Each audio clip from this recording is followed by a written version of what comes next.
اشترى بيت جديد وفرحان بيه جدا، وبص له من بره ومبسوط وقال لك الله الشقة مكانها حلو وكمان شكلها حلو. ففي الست دي قعدت تبص عليه من الشباك، اصبر لان الحوار كبير. ولما جه يطلع السلم كان في مراية. بصوا ايه اللي ظهر في المراية، هو ما خدش باله وطلع لقى الراجل صاحب الشقة وبيقول له مبروك عليك الشقة وخد امضي العقد. وهو بيمضي بقى وفرحان، والراجل قال له بقى سيبني بقى في الشقة بتاعتي يا برنس. ولما دخلت الشقة بتاعته وتمكن منها حصلت حاجة في الكهرباء، برضه هو ما حطش دماغه فيها بالشكل ده.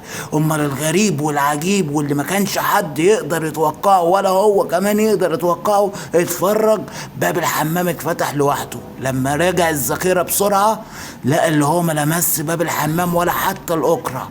قال لك في ايه؟ في حاجة غريبة جدا.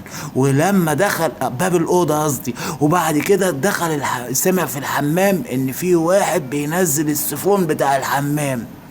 فالراجل ده طلع له، ولما شافه بصله باستغراب جدا وقال له مساء الخير.